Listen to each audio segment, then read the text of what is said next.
Bienvenidos una vez más a Evangelio Bíblico. A continuación, y como siempre, te presentamos una prédica del pastor José Manuel Sierra. Recuerda que la Biblia dice: lámpara es a mis pies tu palabra y lumbrera a mi camino. También la Biblia dice: si tu ley no hubiera sido mi delicia, ya en mi aflicción hubiese perecido. Así es que, por favor, pongamos mucha atención en el siguiente mensaje.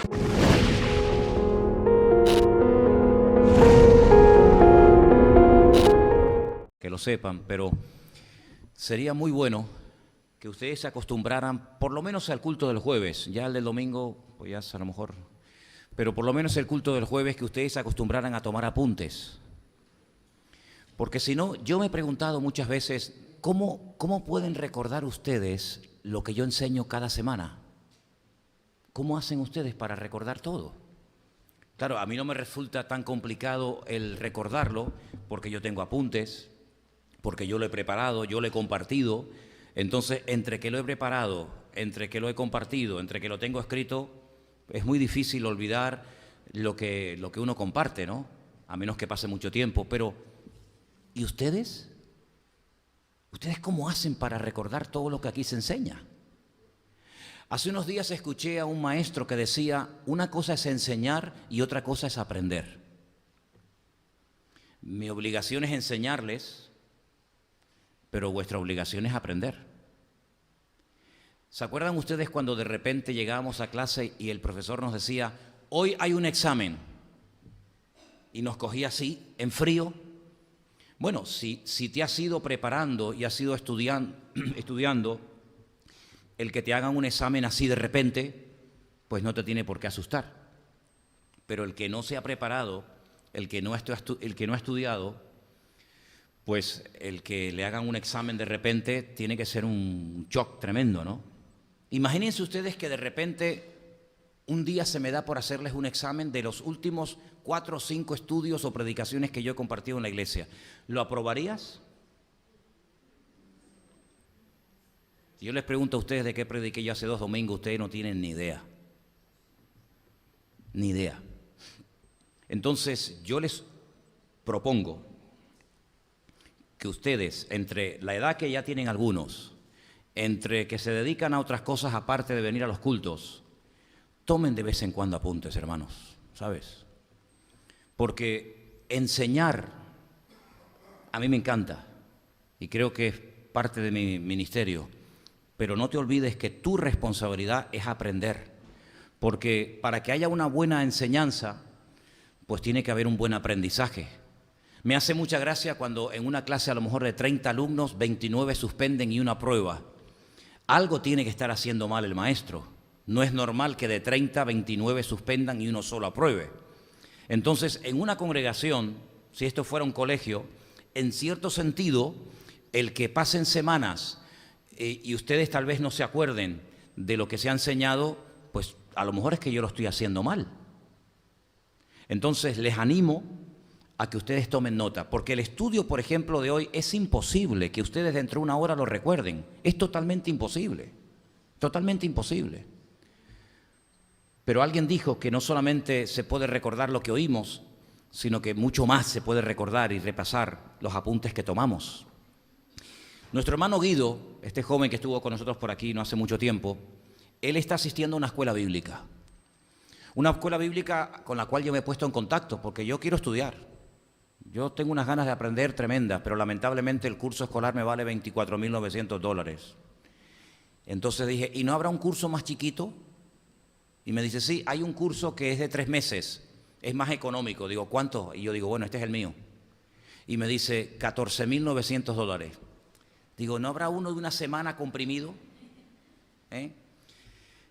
Y es que aprender es una bendición, hermanos. Aprender es una maravilla. Tener el cerebro ocupado y más con las cosas del Señor, eso no tiene precio. Entonces, cada semana, cuando Guido asiste a la clase, como no le dejan grabar, él toma muchos apuntes. Y es como si yo estuviera allí. Y al día siguiente, es decir, mañana, nos llamaremos y él me compartirá todas las anotaciones y apuntes que está dando. Y bueno, por lo menos me sale gratis. Solamente la llamada, ¿no? Y hace unos días le dieron un estudio en la escuela bíblica muy interesante acerca de la pluralidad de Dios. Es decir, lo que nosotros llamamos, mal utilizando una palabra que ni siquiera está en la Biblia, que yo personalmente no uso, pero que bueno, para que me entiendan, la famosa Trinidad. La palabra Trinidad no aparece en la Biblia. Tenemos entre nosotros, hace muchos años, una secta que son los famosos testigos de Jehová, que ellos niegan rotundamente la Trinidad. Ellos no creen que haya un Dios trino. Pero no solamente esa secta no cree en eso, sino que hay algunos que se llaman evangélicos, que tampoco creen en eso. Al inicio, cuando comenzamos esta obra, ya hace unos cuantos años atrás, teníamos un chico aquí colombiano, muy buen chico, que llegó incluso a compartir en varias ocasiones, que un día, no porque él lo dijera, sino porque nos dimos cuenta, él era unitario, él era de los que creían en solo Jesús. De hecho, todo lo que hacen solamente lo hacen en el nombre de Jesús, se bautizan solamente en el nombre de Jesús. Es un grupo que se denominan evangélicos, pero niegan rotundamente el hecho de que hay un Padre, Espíritu Santo, sino solo Jesús. Entonces, si en algún momento te encuentras con una persona que cree en eso, que es un solo Jesús o un unitario, o fíjate lo que te digo, me lo decía Elena hace unos días, o si tienes la oportunidad de poder compartirle este estudio a un testigo de Jehová, no vas a saber por dónde salir. Probablemente mirará el reloj, mirará la agenda y te dirá que tiene otras obligaciones y que tiene otras muchas visitas que realizar, porque este estudio acerca de la Trinidad, que no lo vamos a llamar así, sino la de la pluralidad de Dios, está basado única y exclusivamente en textos del Antiguo Testamento. ¿Por qué? Porque en esa escuela bíblica en la que está nuestro hermano, es una escuela que preparan a los estudiantes para alcanzar a judíos, ¿vale? Y los judíos, como no aceptan el Nuevo Testamento, pues es imposible que tú comiences a utilizar versículos de Juan, de Primera de Pedro, en fin, de Apocalipsis o de cualquier otro libro o carta del Nuevo Testamento, porque de entrada no lo van a aceptar. Entonces, este estudio está basado en versículos del Antiguo Testamento que son buenísimos para poder demostrarle a cualquier persona la pluralidad de Dios.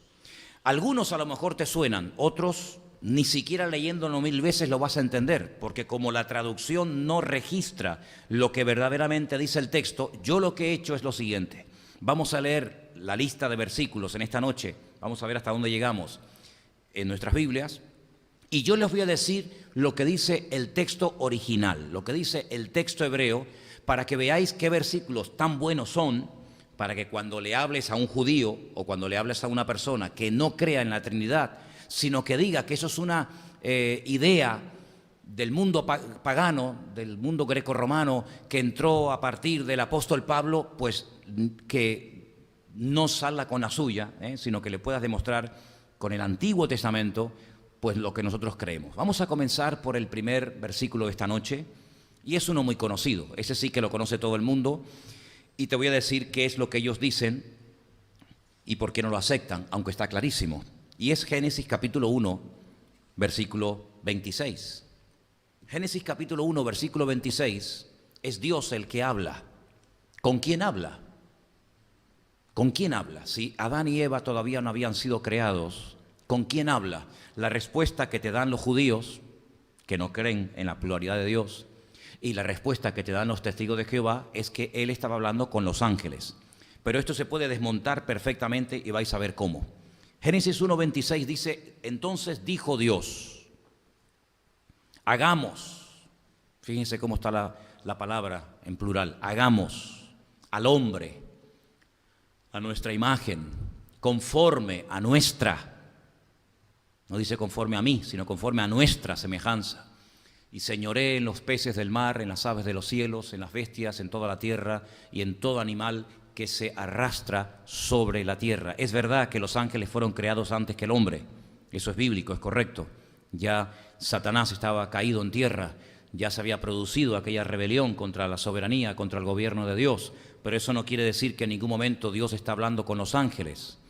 ¿Por qué? Porque el siguiente versículo, el 17, dice, estamos en Génesis 1:26, en el 27 efectivamente, dice algo muy interesante, y es, y creó Dios al hombre a su imagen, en ningún momento incluye la palabra ángeles, lo creó a su imagen, a imagen de Dios lo creó, varón y hembra los creó.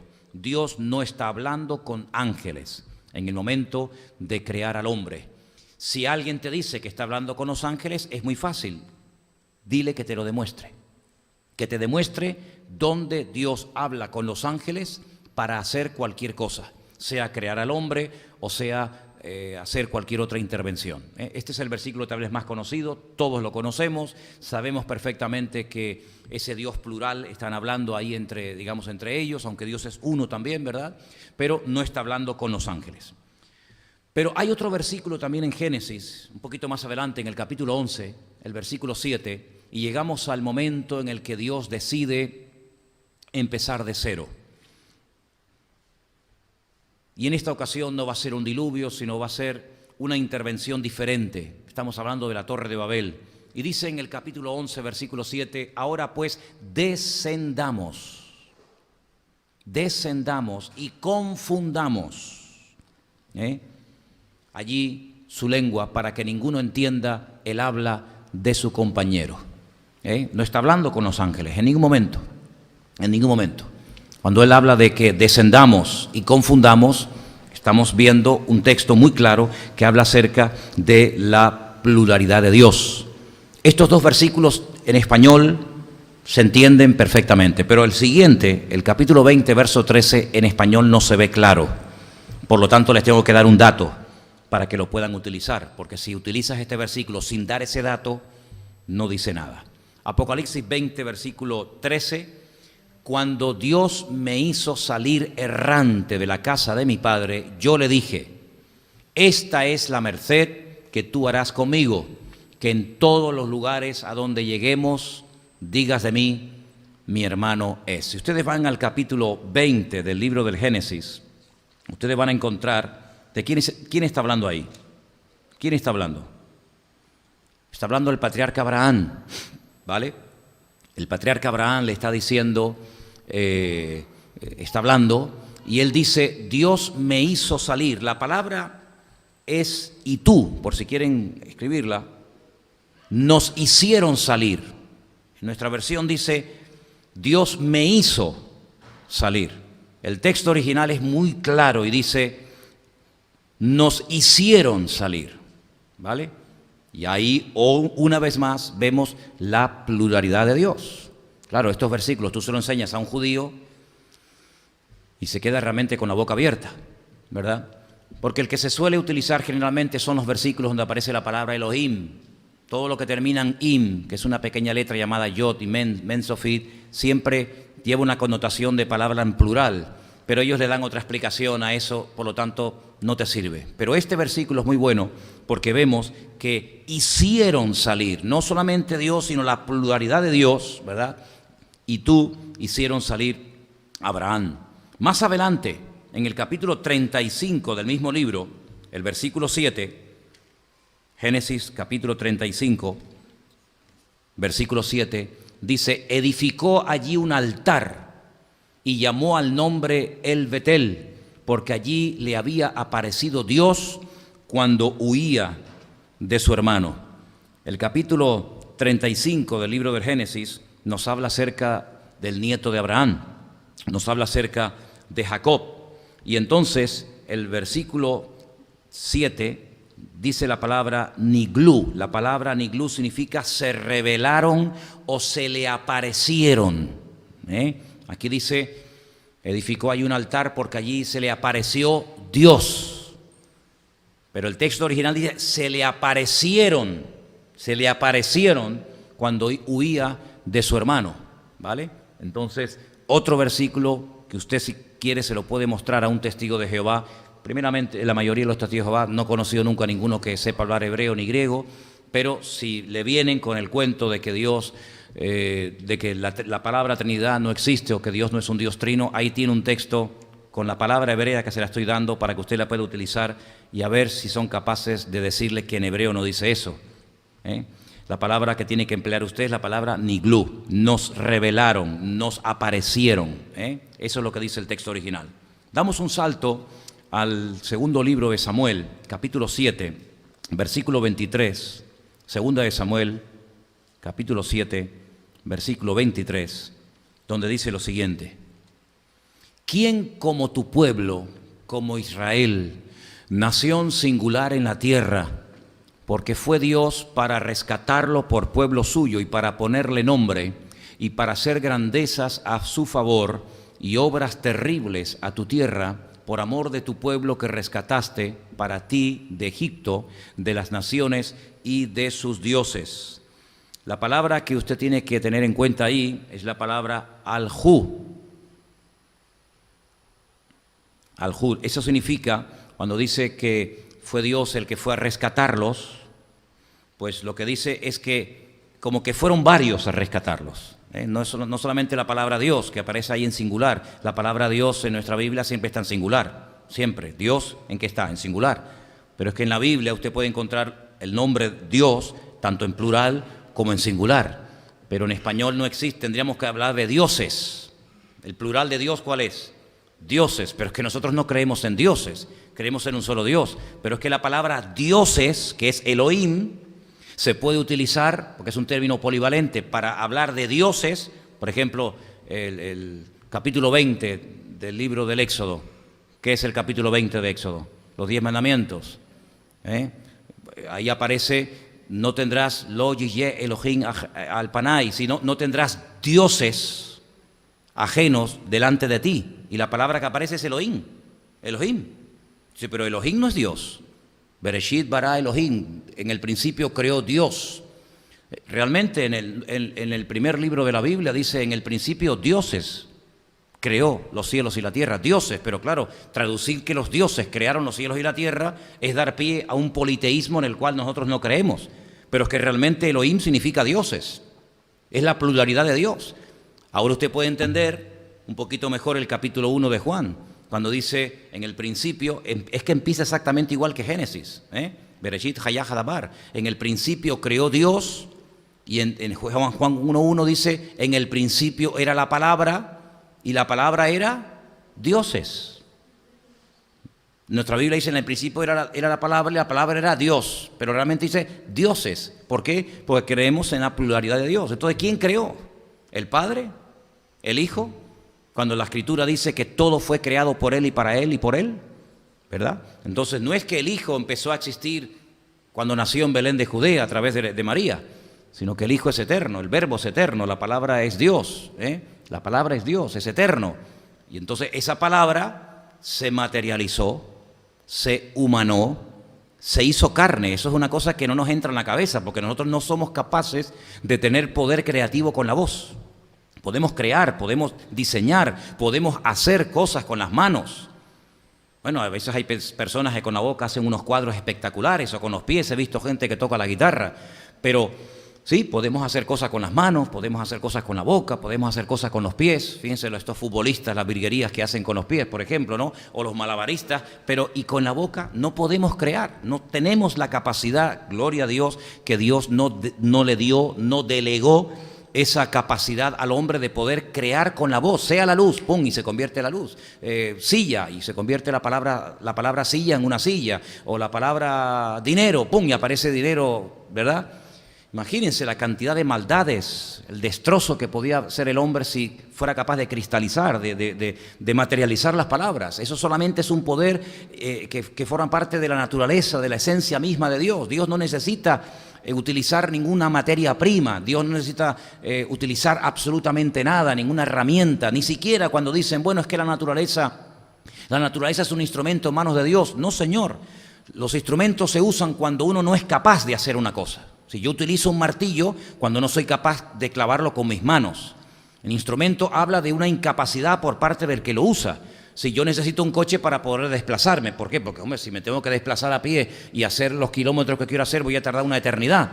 Pero Dios no necesita ningún tipo de elemento, no necesita el sol, no necesita la luna, ni siquiera nos necesita a nosotros. ¿O Dios tú crees que te necesita a ti? ¿Para qué? A ver, ¿para qué? A ti y a mí, ¿para qué nos necesita el Señor? Para nada, absolutamente para nada. Nosotros sin Dios, ¿qué somos? Nada. Dios sin nosotros, ¿qué es? Dios Todopoderoso, ¿verdad? El nombre famoso, el Shaddai, que se escribe así con las manos, Shaddai, ¿verdad? En hebreo, las 3 letras, pues no es todopoderoso. Esa es la traducción que se le ha dado. Shaddai es el todo suficiente. El que no necesita de nada ni de nadie. Y fíjate tú la humildad, permítame la expresión, en nuestro Dios, que se rebaja y se pone a nuestro nivel y se autolimita. El Señor Jesucristo, el Rey de Gloria, se mete en un cuerpo y se limita durante 30 y tantos años de su vida en espacio y en tiempo, ¿verdad? No podía estar en dos sitios al mismo tiempo y se mete en un recipiente de barro llamado cuerpo y sufre y llora y se cansa y padece y tiene que dormir y tiene que pedir agua cuando Él es el creador del agua y tiene que pedir una barca cuando Él demostró que es capaz de caminar por encima de las aguas y ¿tenéis algo? Sí, tenemos pan cuando Él es el creador de todos los elementos de la vida, ¿verdad? Por lo tanto, vemos en la palabra de Dios que Dios es todo suficiente. Así que vinieron, ¿vale? Vinieron, se nos aparecieron y ahí la palabra Alahu es tan plural. Ahora hay un versículo muy bueno, este es muy bueno, quiero que lo apunten, Salmo 58:11. Salmo 58:11, en español, en nuestra Biblia dice, sobre todo la última parte, entonces dirá el hombre, ciertamente hay galardón para el justo, ciertamente hay Dios que juzgue en la tierra. Eso dice nuestra versión. En cualquier versión de la Biblia que encontremos, pues más o menos dice lo mismo. Pero cuando dice ahí, ciertamente hay Dios que juzga en la tierra, la palabra que tienes que apuntar es shoftim, shof con S, shoftim, que significa jueces. Ciertamente hay Dios, claro, ¿cómo traduces que juzga? Ciertamente hay jueces. ¿Qué te parece? Aparece en singular en nuestra Biblia, pero en el texto original aparece en plural, porque estamos dando un estudio esta noche donde podemos demostrar con el texto original, que eso es lo bueno, con el texto original, la pluralidad de nuestro Dios. Shoftim habla de jueces, ¿vale? Y ahí sabemos de quién estamos hablando. Isaías capítulo 6, versículo 8, es un versículo muy, muy conocido, donde aparece la palabra lanu. Todo lo que termina en nu, toda terminación que termine en nu, anachnu, lanu, en fin, todo lo que termina en nu es en singular plural, en plural de la tercera persona, ¿vale? Está yo, tú, él, nosotros, vosotros, ellos. Nosotros es la primera persona del plural. Nosotros. Y dice en el Isaías 6:8, después oí una voz del Señor que decía, ¿a quién enviaré? ¿Y quién irá por lanu? ¿Quién irá por nosotros? Entonces respondí yo, heme aquí, envíame a mí. Ahora bien, te pueden decir, está hablando con los ángeles, pero es que no había ningún ángel. Si no, lean ustedes el libro de Apocalipsis y fíjense lo mal que lo estaba pasando el apóstol Juan en la isla de Patmos cuando un anciano le dice, ¿y quién es digno de desatar los sellos y de dar a conocer el mensaje? ¿Quién es digno? Y dice que Juan lloraba porque no se halló ninguno digno, ni Abraham, ni Moisés, ningún ángel. Mira, el ángel más perfecto, la palabra perfecto aparece cuando Dios crea a Satanás, que realmente no era Satanás, era Luzbel, acabado en hermosura, el sello de la perfección. Es impresionante, cuando Dios creó al hombre dice vio Dios que era bueno. Bueno, una cosa es bueno, pero otra cosa es perfecto. Ese ser era el ser acabado en hermosura. Al hombre lo creó y lo dejó desnudo, sin zapatos, sin camisa, sin pantalón, sin cinturón, sin nada. Cuando Dios creó a este ser, dice que toda su vestidura eran de piedras preciosas. Era algo impresionante, imponente. Miren cómo lo vistió Dios, con diamantes, con oro, con perlas, con zafiros, topacio, esmeralda. Algo impresionante, acabado en hermosura, el sello de la perfección. Y ese, el más perfecto, cayó. Imagínense nosotros, cayó. Y sin embargo dice la palabra de Dios que el Señor pregunta, ¿y ahora a quién enviamos? ¿Va a mandar a este que ha caído y se ha revelado? ¿Va a mandar a un ángel? Cuando los ángeles no tienen sangre ni carne, se pueden en un momento dado presentar como varones. Todos los ángeles, dicho sea de paso en la Biblia, se presentan siempre en forma masculina. Solamente hay en la mitología hebrea un demonio que se llama Lili, que se presenta en forma femenina, pero es un demonio. Pero realmente todos los ángeles que se presentan en la Biblia siempre se presentan en forma masculina, siempre, todos. Pero Dios no está diciendo, ¿a qué ángel? ¿A quién voy a mandar? Sin embargo, el anciano le responde a Juan en la isla de Patmos, pero el león de la tribu de Judá, la raíz de David, ¿verdad? Él es el único digno, y entonces todos se postran y ponen sus coronas ante los pies del Señor. Por lo tanto, el Señor está diciendo, ¿a quién enviaré? Y es el Hijo el que responde, heme aquí, envíame a mí. Ahí tienen una expresión también, lanu, en plural, de la pluralidad de Dios. Hay un versículo extraordinario, buenísimo, que está en Josué capítulo 24, verso 19. Fíjense lo que dice en el texto original. En nuestra Biblia dice, entonces Josué le dijo al pueblo, estas son las palabras de la despedida. Josué se está despidiendo del pueblo, ya es una persona mayor, ya han entrado a la tierra prometida. Lean el mensaje de despedida de Josué al pueblo, tremendo, buenísimo. Dice, no podréis servir a Dios, porque Él es un Dios santo, un Dios celoso, y no sufrirá o no aguantará, no soportará vuestras rebeliones y vuestros pecados. Ahí aparece Dios es un Dios santo. ¿Saben lo que dice en el texto hebreo? Él es un Dios kedoshim, Él es un Dios santos. Es increíble, ¿eh? Esa expresión no aparece en español, por eso por mucho que lo leas, te dije antes que no lo vas a ver, pero sin embargo en el texto original dice que Dios es santos. Claro, algunos dirán, bueno, pero hay un versículo. Por eso para predicar del Antiguo Testamento hay que saber mucho, sobre todo el texto original, porque a veces oyes cada disparate y cada barbaridad. Cuando dice, bueno, pero hay un versículo que es cuando el Señor llamó al profeta Isaías al ministerio, dice, y vi yo al Señor el día que murió el rey Usías, ¿se acuerdan? Dice que había serafines que volaban y vio la gloria del Señor, y dice que oyó alguien que decía, santo, santo, santo es el Señor, ¿no? Entonces algunos, he oído a veces pastores que dicen, bueno, santo el Hijo, santo el Padre, santo el Espíritu Santo, si no tiene nada que ver, eso es un disparate. Cualquiera que te oiga hablar así, conozca el texto original, dice, este señor no tiene ni la más remota idea. En hebreo no existe superlativo, en nuestro idioma sí, grande, grandísimo, bonito, bonísimo, o feo, feísimo. En hebreo no existe el superlativo, por lo tanto se tiene que repetir la palabra para convertirla en superlativo. Eso de santo, santo, santo es, tú eres santísimo. ¿Vale? Es la forma, es como cuando dice nuestra Biblia, tú guardarás en completa paz. Hombre, la paz o eso no es. La paz es incompleta, tú guardarás en completa paz. En hebreo no dice completa, dice tú guardarás en paz, paz, como diciendo toda. ¿Cuánta paz podemos tener los cristianos? ¿Cuánta? Toda. ¿Cuánta fe podemos tener? Toda. ¿La salvación, cuánto tienes de salvación? ¿Poquito? ¿Qué te salvó? ¿De aquí para abajo? ¿De aquí para arriba todavía no? La salvación es completa. Dice el amor de Dios, Romanos 5, el amor de Dios ha sido derramado en vuestros corazones. Pero ¿y cuánto derramó? ¿Cuánto derramó? Todo. El tema no es que no haya derramado todo. El tema es que tú a veces no quieras sacar todo lo que el Señor está dentro de ti.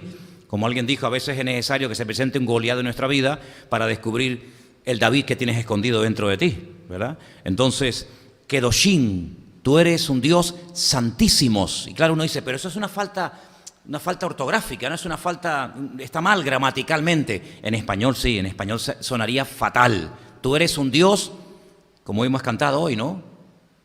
¿Qué cantamos? Santo, santo, santo o santísimos, santísimos, santísimos, ¿no? Porque en español la Biblia, más que una traducción, lo que se ha hecho es una adaptación de un lenguaje, de un idioma que a veces no tiene el término equivalente y se adapta la escritura. Por eso yo siempre insisto que si usted quiere profundizar en la palabra, pues tendrás que conocer un poquito este idioma para poder descubrir estas maravillas que estamos viendo en esta noche. Un Dios Kedoshim, un Dios santísimos, porque creemos en la pluralidad de Dios. Isaías 54:5, otro versículo buenísimo, pero que en español no se puede traducir exactamente como dice en el texto original, porque sonaría fatal. Porque tu marido es tu hacedor, el Señor de los ejércitos, es su nombre, tu Redentor, el Santo de Israel, Dios de toda la tierra, el Dios de toda la tierra te ha llamado. En ese texto aparece la palabra Osayij, terminado en J, Osayij, tu Dios es tu hacedores. ¿Verdad que suena feo? Dios es tu hacedor, así sí. Dios es tu hacedores. Hacedores, me estás hablando de varios. Claro. Es que nosotros creemos en varios y en uno al mismo tiempo. ¿Sí o no? Porque la pluralidad de Dios, eso es lo que conlleva. Que Él sea hacedores, no simplemente hacedor, porque excluiría a la otra parte. Y nada que ver. Hay un versículo extraordinario, buenísimo, que se emplea mucho en algunas congregaciones, en algunas iglesias que están todo el santo día, pide que te pide, pide que te pide, pide que te pide. Y es un versículo que les encanta ese versículo ya lo tienen ya más que memorizado. Están en Malaquías capítulo 1, verso 6, cuando habla de los diezmos y todo esto, ¿verdad? Ok. Me decía alguien una vez, es que no creo en eso del diezmo. Digo, no hay problema, hermano, no pasa nada. ¿Usted no cree en el diezmo? No hay problema. Es que eso era del Antiguo Testamento. Digo, efectivamente, exactamente. Que hay gente que va al Antiguo Testamento cuando le interesa y cuando no le interesa se van al Nuevo, ¿no? Entonces ahora pican por aquí, pican por allá, esto era para los judíos, esto es para mí, esto es para, ¿verdad? Digo, bueno, si en el Antiguo Testamento era el 10% y usted no cree en eso, como mínimo tendrá que dar el 11%, porque menos del 10 no puede dar, porque sería ir en contra de la ley. Entonces, si usted no cree en el 10, pues con que dé el 11, problema solucionado, ¿no? Entonces se cayó y ya no me habló más. Bueno.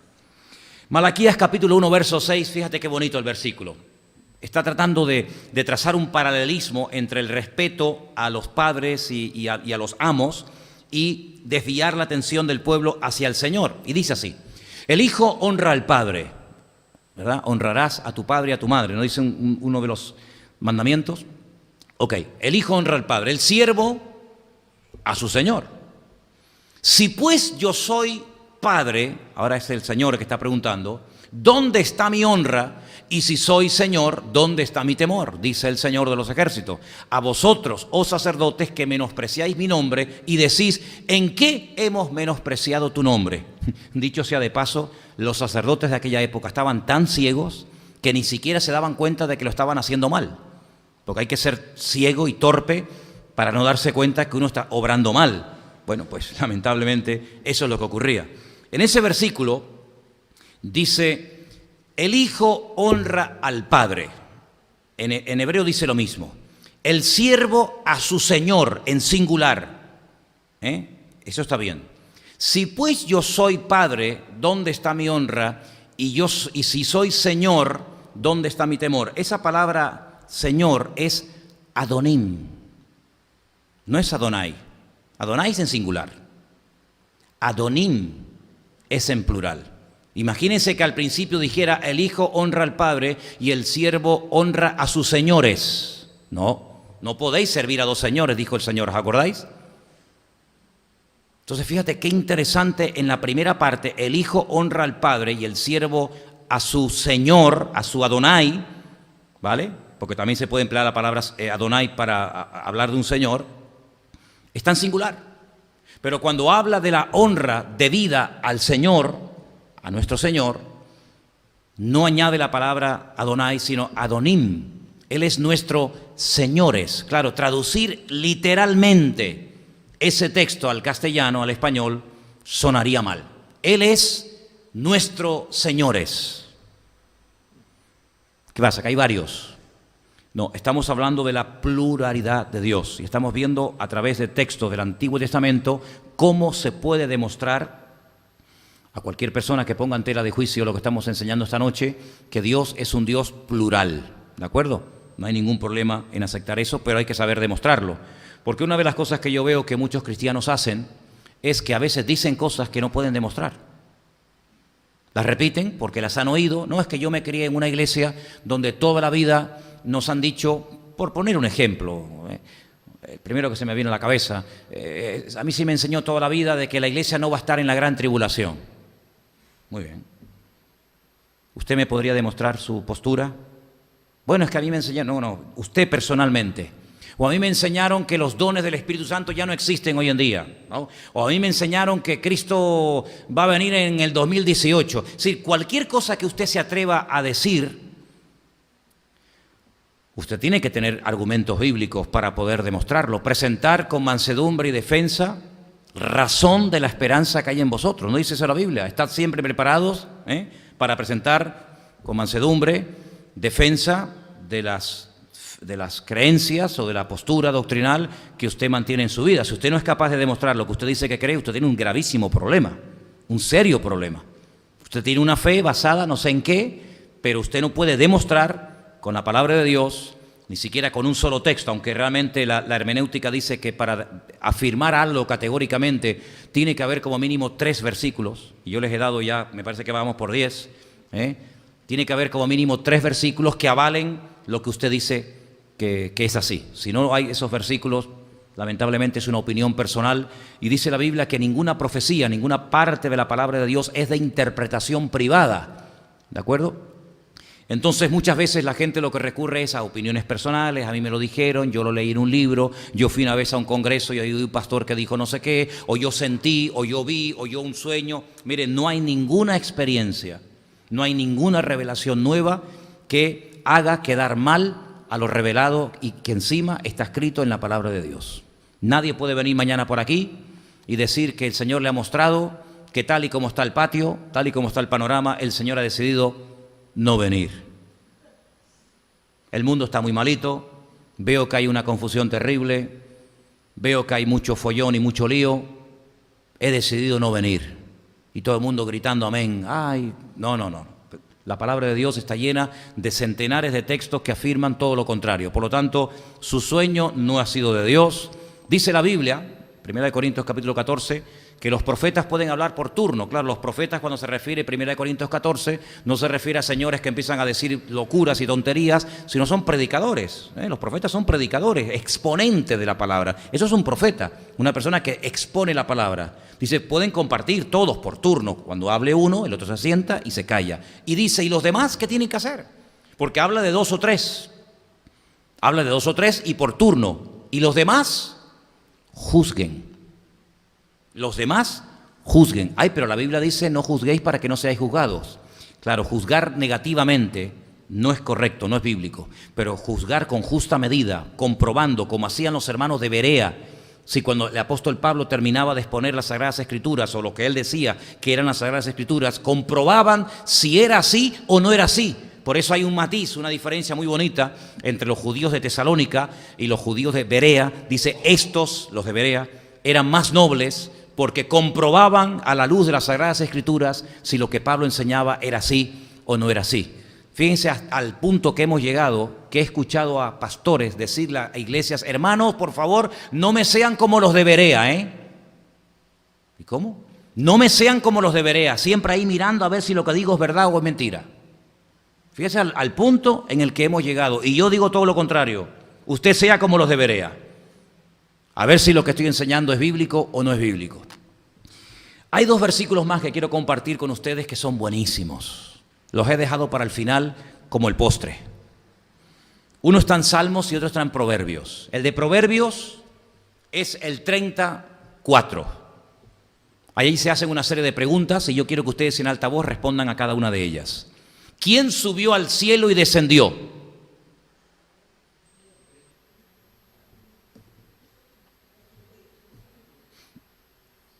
No he escuchado ninguna respuesta. Subió al cielo y descendió. Conozco a un hombre, no sé si en la carne o en el espíritu, que hace 14 años subió al cielo donde oyó. Ese no es, ¿no? Ese es Pablo. Ese es otro. Ok. ¿Quién encerró los vientos en sus puños? ¿Quién ató las aguas en un paño? ¿Quién afirmó todos los términos de la tierra? ¿Cuál es su nombre? ¿Y el nombre de su hijo? ¿Lo sabes? Vamos a decir mitad y mitad, ¿no? El nombre de Dios, por cierto, ¿cómo se llama tu Dios? Porque hay gente que dice, no, mi Virgen se llama Magdalena, Guadalupe, Candelaria, San Pancracio. ¿Tu Dios cómo se llama?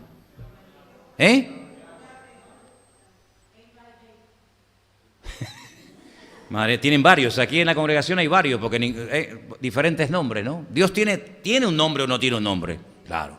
Luego tiene títulos, luego tiene una serie de títulos o de nombres que se le dan para definir su naturaleza. Por ejemplo, ¿esto qué es? Y no puedo decir que esto es H2O. pero suena un poco cursi, ¿no? ¿Me dan un poquito de H2O, por favor? Pero es que es así.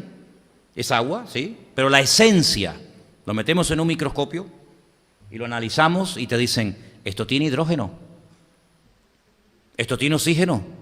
Claro, por eso cuando tomas agua, te da un subidón, claro, pero cuidado, en una medida capaz de soportar por el pueblo, porque como te metan un chute de hidrógeno puro, sales volando como los globos, ¿no? ¿No has visto los globos que le meten hidrógeno?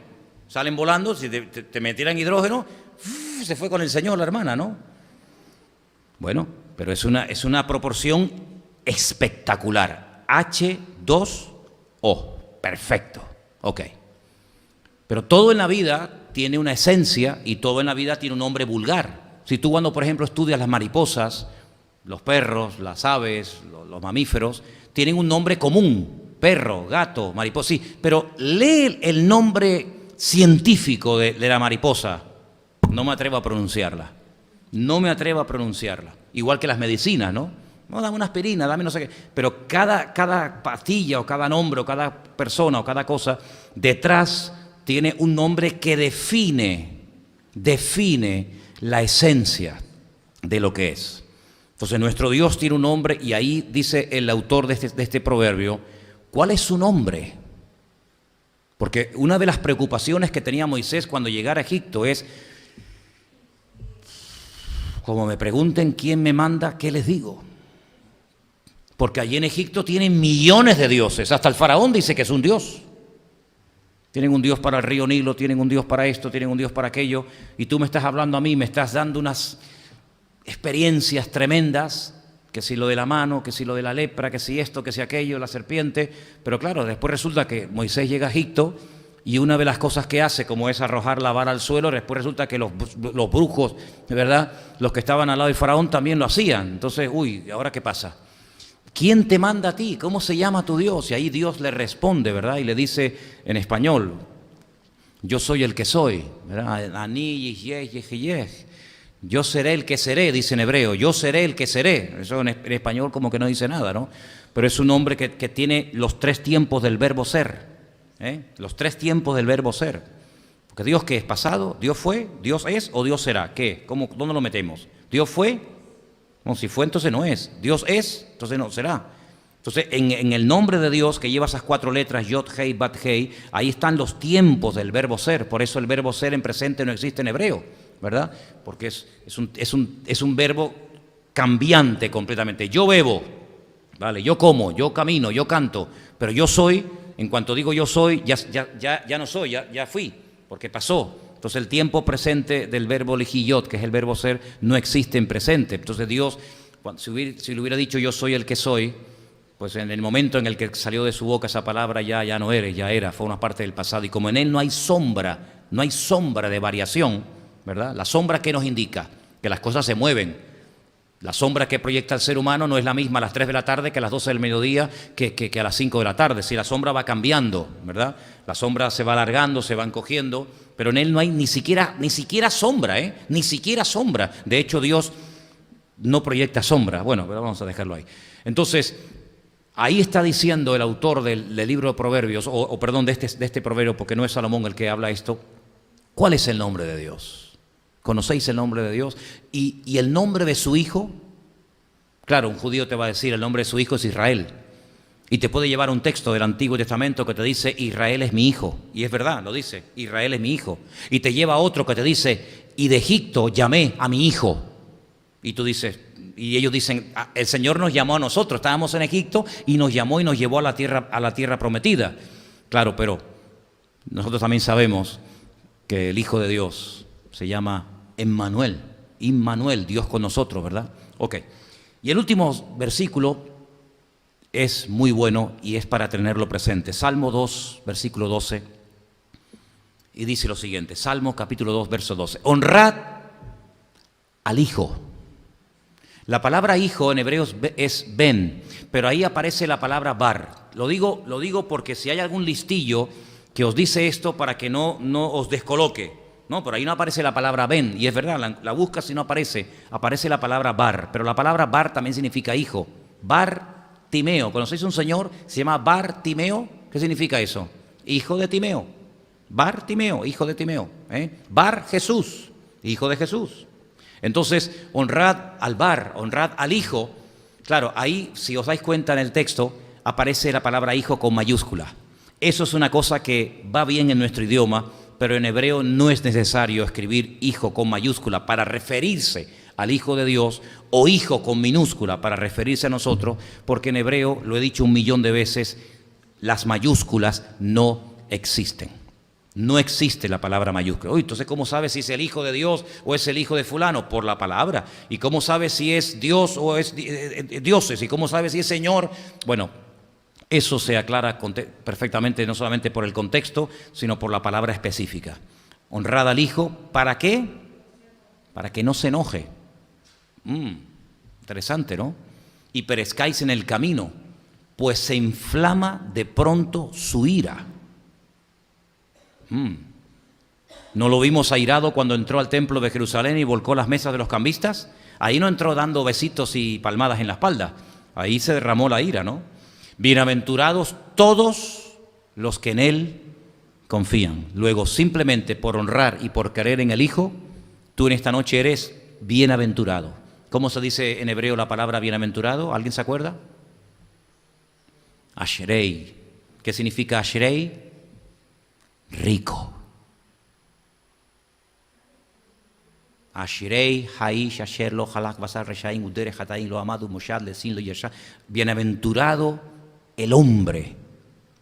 Bienaventurado el hombre que no anduvo en consejo de pecadores ni en silla de encarnecedores. Bienaventurado. Cuando el Señor dice, bienaventurados los de limpio corazón, bienaventurados no sé qué, bienaventurados los pacificadores, bienaventurado, Ashrei, Ashrei. ¿Qué está diciendo? Ricos. Entonces, ¿de qué nos quejamos? Si la riqueza de la cual habla el Señor ya está en nosotros. Ahora, nosotros somos una vasija de barro que no tiene ningún valor. Pero el valor no está en la vasija, el valor no está en el continente, el valor está en el contenido. Y dice que hay un tesoro dentro de todos y cada uno de nosotros. Dice, el tesoro es la perla de gran precio, que es nada más y nada menos que el Hijo al cual honramos y al cual hemos aceptado en nuestra vida. Entonces, simplemente por haber llegado a ese punto, por haber llegado a esa conclusión de honrar, de reconocer, de aceptar, de bendecir al Hijo, dice que somos ricos, somos bienaventurados. Luego, la riqueza de la cual habla la Biblia no es la riqueza de la cual habla el mundo, ¿verdad? Porque la riqueza del creyente no es en sí misma una riqueza de tipo material, que es la que le gusta a la mayoría y es la que continuamente están, digamos, cacareando de ella, sino que es una riqueza que tiene que ver con una relación que no se puede comprar con oro ni con plata. Es una relación que va a través de la fe, va a través de una relación personal e individual e intransferible que tiene que ver con mi relación privada con el Señor cada día. Y eso, ya simplemente el motivo de tener eso, ya soy rico. ¿Cuántos dicen amén? ¿Cuántos son ricos aquí esta noche? Ya está, ya eres rico. Sí, pero es que no tengo para pagar la factura del móvil, no tengo el dinero para pagar. Bueno, pero eso no te tiene que romper la cabeza. Eso no te tiene que quitar el sueño. ¿No? No. A ti te tendría que quitar el sueño el hecho de que no seas rico espiritualmente delante del Señor. El que no pueda pagar el móvil, pues que me lo quiten, que me lo corten, ¿qué problema hay? Es que no puedo pagar la luz, pues pones velas, ¿qué problema hay? O es que no han vivido durante miles de años millones de personas con velas. Hay millones de personas en el mundo en este momento, en pleno siglo XXI, que nunca han visto la luz eléctrica, nunca. Y personas que tienen que ir a no sé cuántos kilómetros para buscar agua para poder beber, que no saben lo que es la bendición de hacer así y abrir un grifo de agua, en este siglo XXI. Por lo tanto, el que no tenga luz, el que no tenga agua, el que no tenga un buen coche, eso no tiene nada que ver. La Biblia dice que si yo honro al Hijo y lo admiro y lo recibo y lo acepto en mi vida, soy rico. Y esa es la riqueza que yo quiero que valoremos. Porque a veces hay gente como que está medio entristecida, medio acongojada, medio desanimada por el hecho de no tener cosas tangibles o materiales. Pero hijo, ¿tú no te das cuenta que la riqueza del creyente no pasa por eso? La riqueza del creyente, el tesoro que tenemos nosotros, pasa por ser, no por tener. ¿Cuántos dicen amén? Entonces, estos versículos que yo les he dado esta noche, ténganlos ahí, que cuanto más preparado estés, más te puede utilizar el Señor. Si el día de mañana se te presenta un testigo de Jehová en tu casa y dice, oye, entra que te voy a enseñar una cosita, y le das esto y se le van a caer los dientes, se le caen todos uno detrás de otro, porque no va a tener ningún tipo de argumentos, porque ante la palabra de Dios, ¿qué argumento podemos presentar? Ninguno, porque la palabra de Dios es la máxima autoridad, y hasta con la Biblia de ellos, cógeles la Biblia de ellos, dile, mira, ven, dame tu Biblia, aquí en este texto dice esto, esto, esto y esto. Lo has cambiado en español, porque ellos han cambiado muchos textos del español, pero en hebreo no los has podido cambiar, ni tú ni nadie jamás podrá cambiarlo. Así que, hermanos, damos gracias al Señor, porque el Señor a través de su palabra nos prepara, nos instruye, nos muestra, y tenéis en las manos un tesoro que os puedo asegurar millones de cristianos no tienen, ni siquiera saben, ni han oído jamás en la vida muchas de las cosas que ustedes han escuchado esta noche. Así que valórenlas y pídanle al Señor que las puedan usar en algún momento determinado del día, de la semana o de la vida. Amén, hermanos. Vamos a orar, por favor. Cierra ahí tus ojos donde estás. Vamos a pedir que el Señor en esta tarde nos ayude a retener su palabra en nuestro corazón y podamos con su ayuda y con su bendición pedirle al Señor que nos use y esforzarnos en su reino y estar siempre preparados. Gracias, Padre, por tu bendita palabra. Te agradecemos la riqueza que ella contiene. Enséñanos, como decía tu siervo, las maravillas de tu palabra, Señor. Te damos gracias porque cada día, cada semana, cada vez que nos acercamos a ti, tú siempre nos sorprendes y nunca terminaremos de descubrir las maravillas que hay escondidas en tu bendita palabra. Gracias porque ella llegó un día a nuestra vida y la tenemos y la amamos y te hemos conocido mucho mejor a través de tu palabra que antes de no haberla tenido. Señor, sigue guardándonos y protegiéndonos de todo peligro, de todo mal, y sigue bendiciendo a tu pueblo sobre toda la faz de la tierra, y que tus ojos estén abiertos de noche y de día hacia nuestras vidas, Señor. En el bendito nombre de tu amado Hijo. Amén y amén. Aleluya. Nos ponemos de pie, queridos hermanos, en esta noche, por favor.